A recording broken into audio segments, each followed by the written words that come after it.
Looking back now, I can't help but feel a mix of regret and gratitude for the journey that shaped me into who I am today. Life has a way of throwing us into unexpected storms. And one fateful decision became the spark for a chain of secrets, confusion, and guilt that I could never have anticipated. It wasn't just the choice I made, it was the person involved. Someone I knew I could never openly admit my feelings for. My younger brother. The weight of this truth has stayed with me ever since, woven into the fabric of my life like an indelible scar. Before diving into the story, don't forget to hit the subscribe button and turn on the notification bell. Leave a comment to share your thoughts with us. Your support is the greatest motivation for us to create even more high-quality and engaging videos. I grew up in a family that valued politeness but not necessarily closeness. While we were courteous to one another, warmth was something we seldom displayed. My younger brother, Joseph, was 5 years my junior, which only amplified the distance between us during our formative years. When I was navigating the challenges of high school, he was still glued to Saturday morning cartoons. By the time I was venturing off to college, he was awkwardly stumbling through his early teenage years. Our worlds rarely overlapped, and I assumed they never really would. After graduating and returning home, I noticed something I hadn't expected. Joseph had changed. He wasn't the shy, awkward boy I remembered. Instead, he had grown into someone sharp, considerate, and unexpectedly charismatic. At first, I dismissed the idea, chalked it up to the inevitable passage of time. But the more I observed him, the more I realized that my little brother had matured in ways I hadn't anticipated. It was as if he'd stepped out of the shadow of adolescence and into his own light. What truly caught me off guard wasn't just how much he had changed but how drawn I was to the person he had become. One evening, while we were sitting in the backyard under a canopy of stars, our casual conversation took an unexpected turn. We started by swapping childhood stories, laughing at the silly things we used to do. It felt natural, easy, until Joseph said something that made my breath hitch. "You know, I've always looked up to you," he said, his voice unusually tender. "But lately, it feels like I'm seeing you in a different light." His words lingered in the night air, weighty and impossible to ignore. My heart raced, but not in the way it should have. I managed a nervous laugh, brushing his comment off with an awkward change of subject. But deep down, I couldn't stop replaying it in my mind. That moment was the catalyst, the opening of a door I hadn't realized existed. In the weeks that followed, things between us began to shift. I found myself hyper-aware of Joseph in a way I couldn't explain or justify. His casual presence felt anything but casual. He'd wander into the kitchen while I was cooking, effortlessly sparking conversations that seemed to last forever. He'd sit beside me on the couch, always just a little too close, as if testing some invisible boundary. And the most unsettling part, I didn't stop him. I told myself it was normal, family bonds growing stronger as we aged, but I knew better. This wasn't the bond of siblings. This was something far more complex and infinitely more confusing. I tried to distract myself, throwing energy into job applications and reconnecting with old friends. I told myself I was imagining things, that I was overthinking every look, every word. Families are supposed to be close, I reasoned. But this wasn't closeness. It was tension, an unspoken, magnetic pull that left me restless and uncertain. Joseph's words that night under the stars had planted a seed. And no matter how hard I tried, I couldn't uproot it. The breaking point came on a gray, rainy Sunday. The storm outside had trapped us indoors. The sound of rain drumming steadily against the windows. Bored and restless, Joseph suggested we play cards like we used to as kids. I agreed, eager for the distraction. We sat on the living room floor, laughing as we shuffled the deck, reminiscing about old games and ridiculous childhood bets. The nostalgia was comforting, but the undercurrent of something unspoken remained. At one point, I looked up and caught him watching me, not as a brother might look at his sister, but as one person looks at another who has inexplicably captured their attention.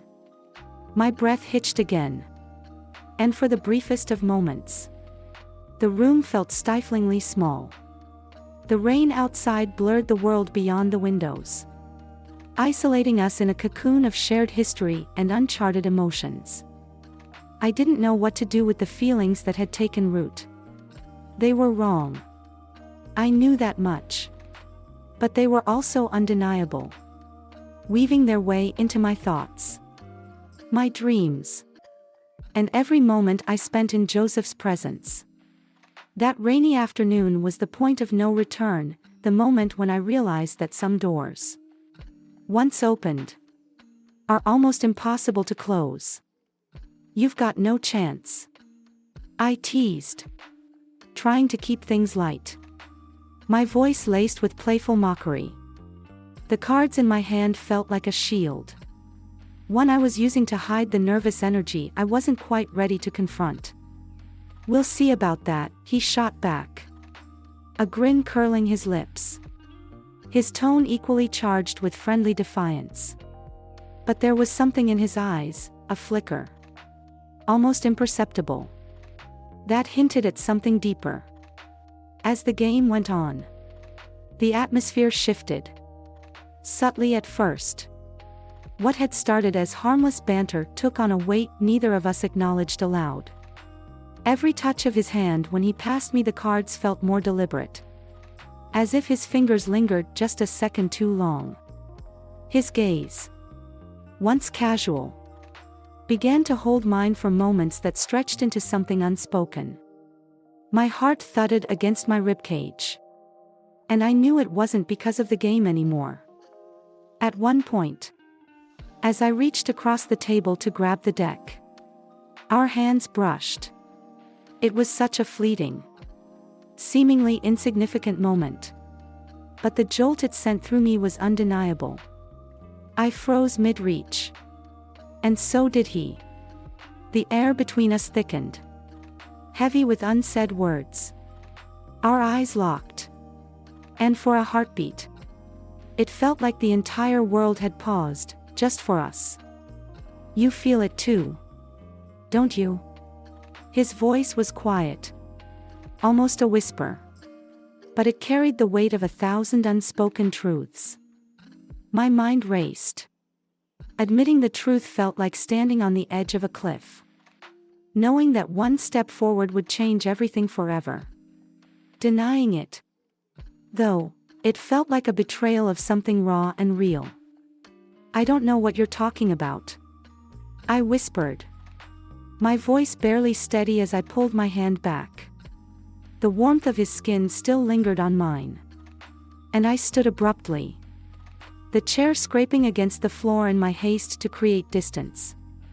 But Joseph wasn't about to let it go. I heard his footsteps behind me as I walked into the living room, his determination evident in the deliberate pace of his approach.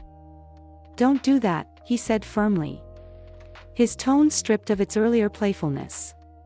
Don't pretend this isn't happening. I turned to face him, my emotions a tangled mess of confusion and fear. It's wrong, I blurted out, the words escaping before I could stop them. We can't. We can't feel this way. Why not?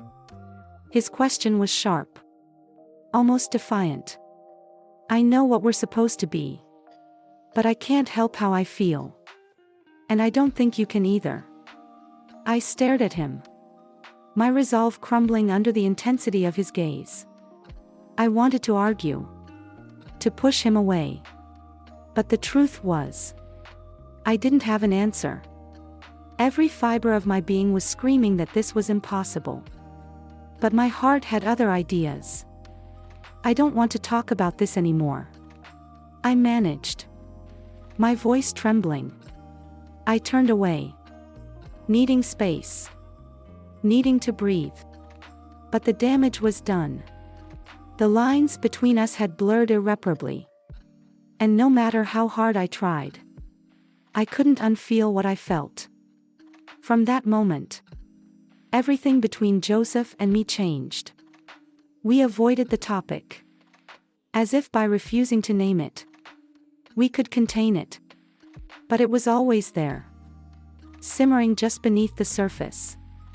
Every glance, every shared word, every fleeting moment of closeness felt charged, like we were navigating an invisible minefield. I tried to pretend everything was fine, to act as if we could go back to how things were. But normal didn't exist anymore, not for us.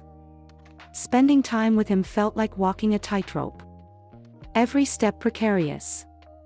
Avoiding him, though, felt like cutting off a part of myself.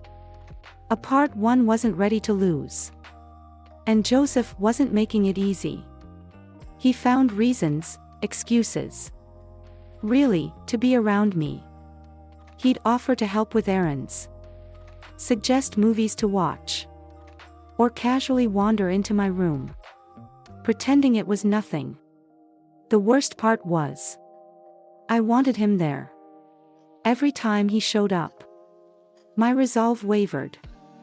One evening, the tension between us reached its breaking point. We were on the couch, a romantic drama playing on the TV. Though neither of us was paying it any attention. The rain outside tapped against the windows, creating a soft, rhythmic backdrop. Without thinking, I rested my head on Joseph's shoulder. It was such a small, seemingly innocent gesture, but it felt monumental. His body tensed for a fraction of a second before he relaxed. But the air around us crackled with unspoken words. Neither of us moved. Neither of us spoke. But in that quiet moment, with the rain falling and the movie forgotten, the line between us blurred even further. "You're making this really hard," he finally said. His voice barely louder than a whisper, as if even speaking the words hurt him. "What am I making hard?" I asked, feigning ignorance. My tone was light, almost playful. But my heart was pounding in my chest. I knew exactly what he meant, of course. I did. But admitting it out loud felt like stepping over a line I wasn't ready to cross. "This," he said, gesturing vaguely between us, his hand trembling slightly. "Us?" I repeated, shaking my head as I took a deliberate step back. "There is no us. Joseph." I forced the words out, hoping they would sound convincing. "There can't be." "Then why does it feel like there is?" he asked, his voice breaking on the last word. I didn't have an answer. I couldn't find one that would satisfy either of us. Instead, I stood up, mumbling something incoherent about being tired, and hurried to my room. My escape felt pitifully transparent. But I didn't care. I needed space. Needed to breathe. I thought leaving would end the conversation for the night. But I was wrong. Much later, there was a soft knock on my door. "Joseph. Please." I called out, my voice weary. "I'm really not in the mood for this." "It's important," he said, cutting me off. His tone was firmer now, insistent. I hesitated, my hand hovering over the doorknob. Finally, I relented and opened the door. He stepped inside, closing it quietly behind him. We stood there, the tension between us almost palpable, the silence heavy and stifling. "I don't care what anyone else thinks," he said finally, breaking the stillness. His gaze locked onto mine with a kind of intensity that made it impossible to look away. "I care about what you think. About what you feel. I can't do this, Joseph," I said, my voice cracking under the weight of my own words. "It's not just about us. There are consequences, our family, our lives, everything we've built. This isn't fair." "Fair?" He let out a bitter laugh, stepping closer to me. "Fair doesn't matter. I'm not asking for promises or decisions right now. I'm just asking for honesty. Do you feel it too?" His question lingered in the air like a storm cloud, ominous and impossible to ignore. My chest tightened, and I felt the walls of my carefully constructed defenses closing in on me. Admitting the truth would mean everything would change. There would be no going back. No pretending. I swallowed hard, trying to find the right words. But they wouldn't come. "Joseph," I began, my voice trembling as I searched for an escape. "I can't. I don't know." "That's not an answer," he said softly. His eyes searched mine. And for a fleeting moment, I felt utterly exposed. As though he could see every thought I was too afraid to say aloud. The truth was, I did feel it. Every look. Every accidental touch. Every conversation, it all carried a weight it hadn't before. But how could I admit that? How could I acknowledge something so forbidden? Something that could unravel everything we'd known. "I can't do this," I whispered, turning my face away to hide the tears that were threatening to fall. "You already are," he said quietly. I didn't respond. I couldn't. Instead, I stepped away, desperate to put distance between us. But he followed, closing the gap with quiet determination. "Please," he said, his voice raw with emotion. "Just be honest with me. I need to know I'm not imagining this." I wanted to tell him he was wrong, that he'd misread everything. I wanted to end this, to draw a line in the sand that neither of us could cross. But the words stayed stuck in my throat, unwilling to cooperate. The silence stretched on, suffocating and loud in its stillness. Finally, I forced myself to speak. "I don't know what I feel," I said, barely audible. "But whatever this is, it can't happen. It's not right." Joseph didn't argue. He didn't try to persuade me or push me further. Instead, he nodded slowly, his expression a mix of heartbreak and reluctant understanding. "I'm not going to push you," he said, his voice steady but thick with emotion. "But I think you know how I feel. I'm here if you ever want to talk." With that, he turned and left the room, leaving me alone with my thoughts and the aching void he left behind. The days that followed were a blur. I threw myself into work, into every mundane task I could find, desperate to drown out the turmoil swirling inside me. But no matter how busy I stayed, Joseph was always there, in my thoughts. In the lingering glances we exchanged. In the small, seemingly insignificant ways he continued to show up. He brought me coffee in the mornings without asking. A quiet gesture that spoke volumes. He sat beside me at dinner, closer than necessary, his presence impossible to ignore. Every accidental brush of his hand, Every moment of shared silence felt like a test, a question he was silently asking, waiting for me to answer.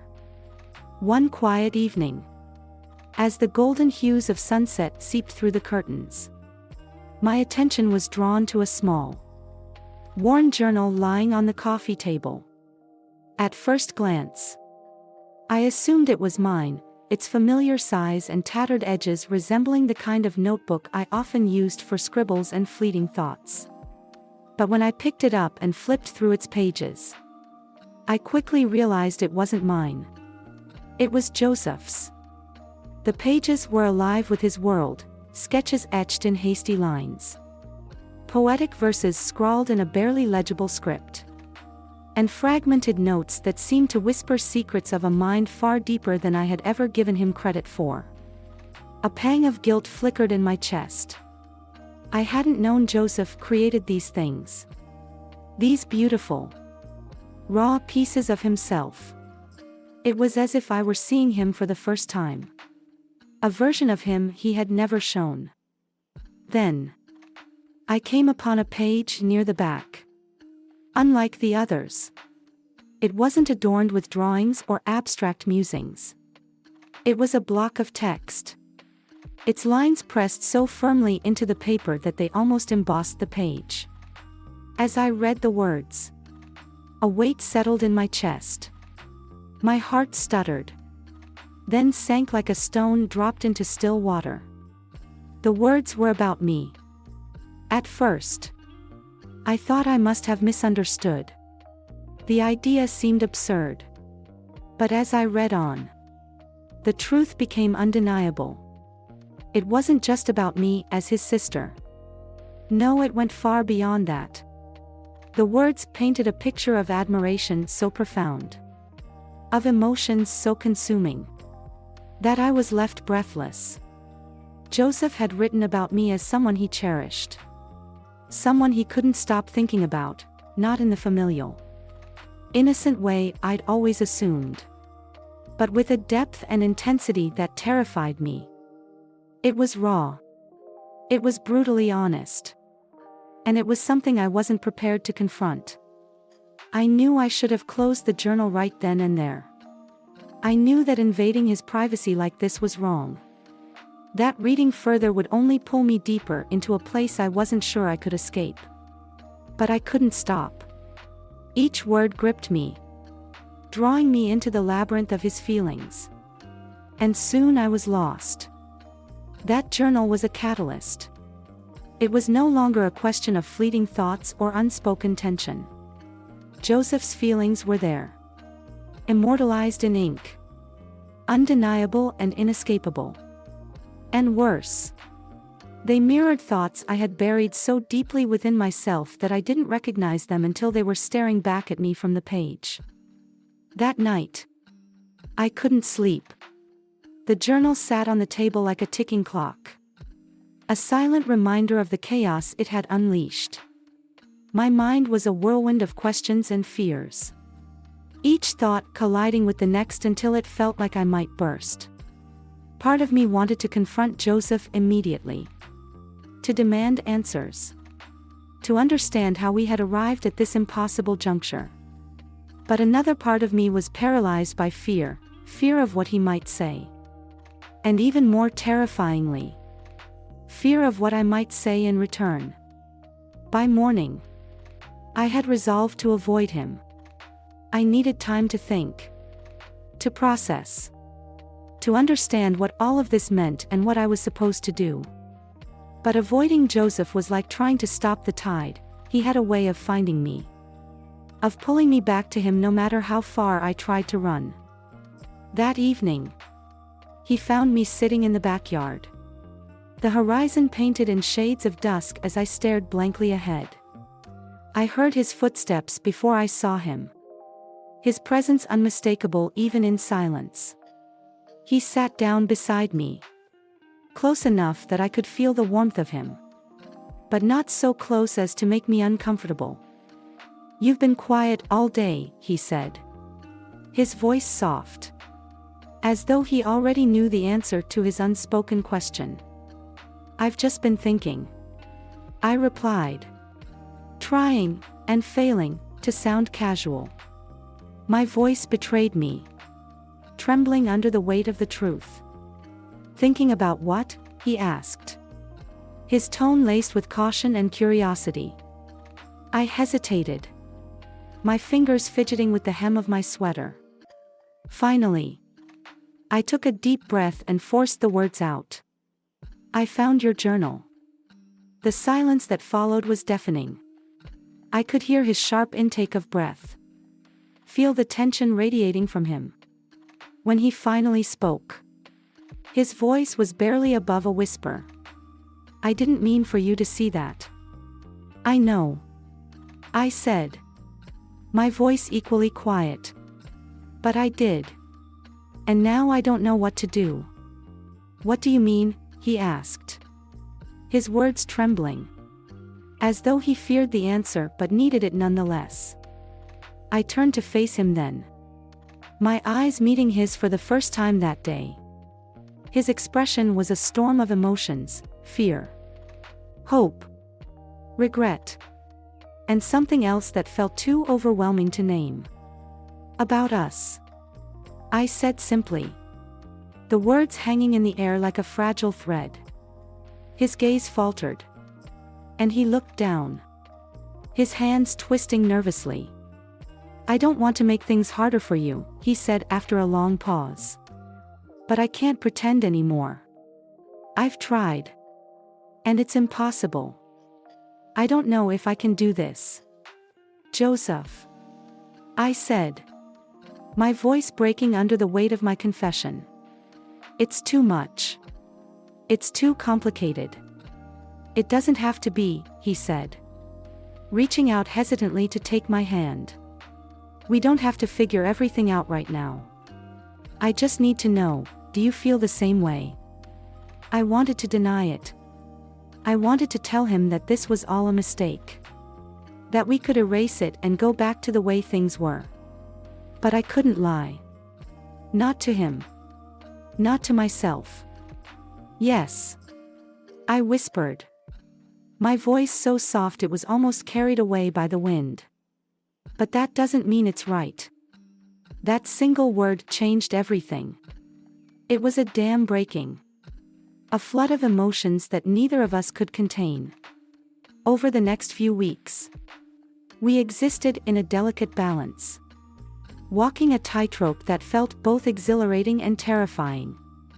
Every glance, every word, every moment was charged with unspoken truths and unresolved feelings.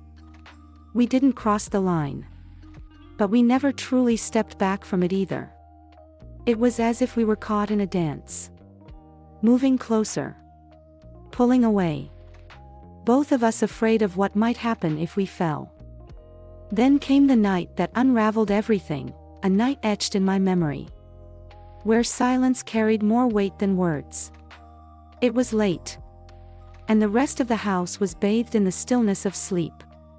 I stood in the dimly lit kitchen, staring blankly at the countertop, my mind restless with thoughts that refused to quiet. The sound of soft footsteps startled me, and I turned just as Joseph entered. "You're up late," he remarked, his voice low as he reached for a glass and filled it with water. "Couldn't sleep," I replied, keeping my eyes fixed on a spot on the floor, unwilling to meet his gaze. The air between us was thick with unspoken words, a silence that felt almost tangible. He sipped his water, placing the glass down on the counter with a soft clink. Then, as though he'd been holding it in for weeks, he spoke. "We need to talk," he said, his tone steady but laced with urgency.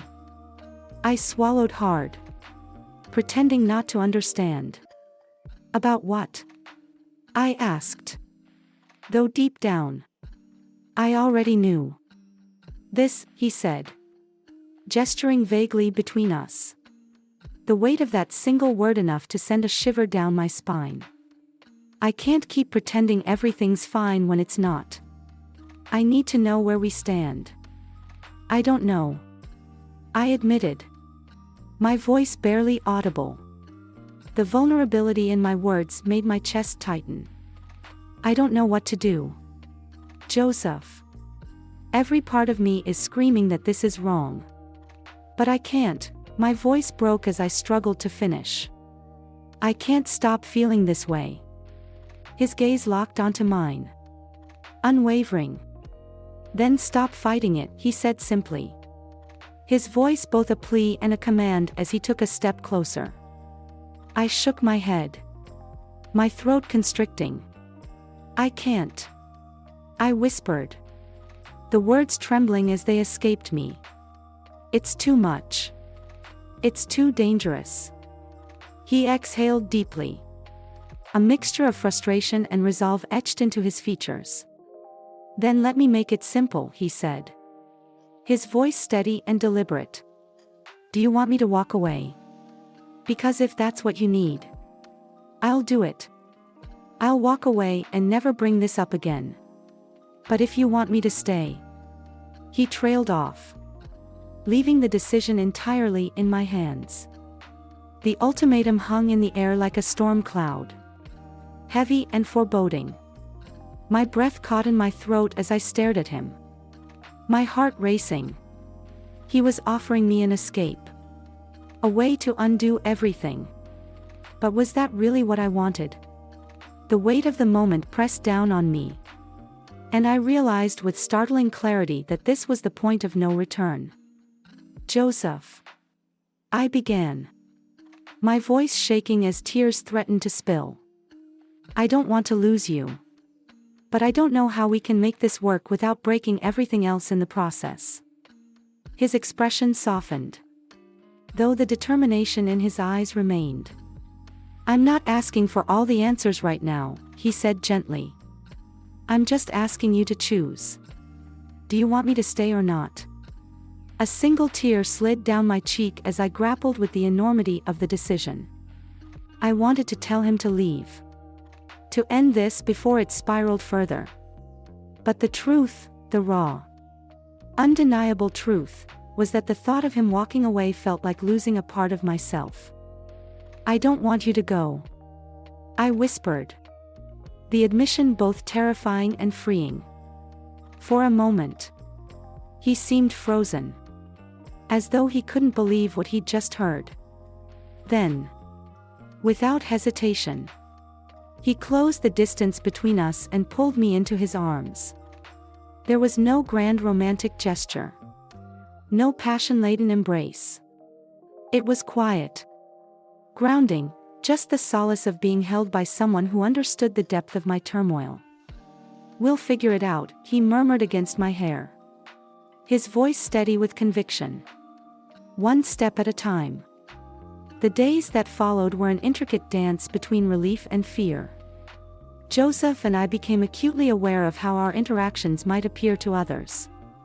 We learned to tread carefully, exchanging fleeting glances and whispers in stolen moments. Yet amidst the secrecy, there was a strange sense of comfort in knowing we weren't navigating this alone. But peace, as fleeting as it was, soon gave way to the inevitability of discovery. Secrets have a way of surfacing. And ours was no exception. One evening, as Joseph and I sat on the back porch, speaking in hushed tones under the cover of twilight, the creak of the screen door shattered our fragile bubble of privacy.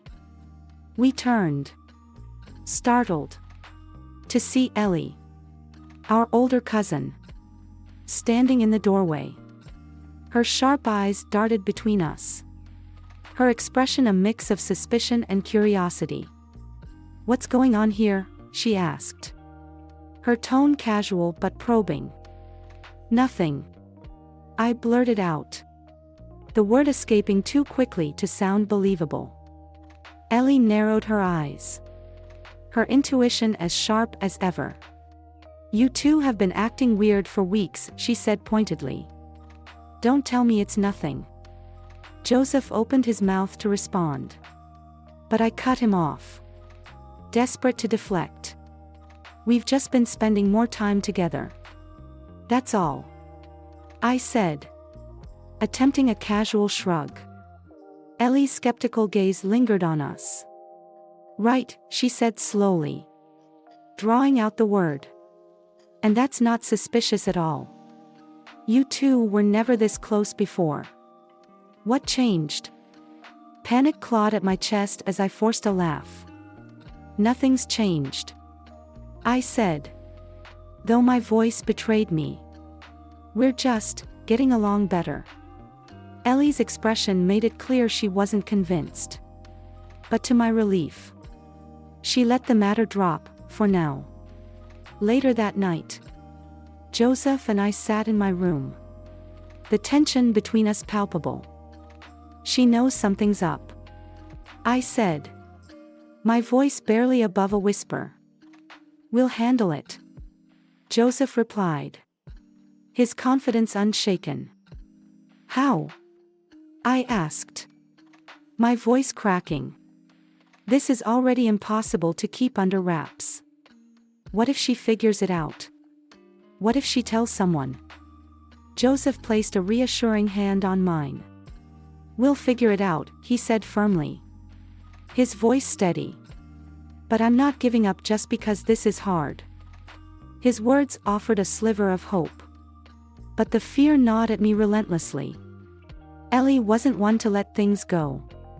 And I knew her questions were far from over. The walls of secrecy were closing in.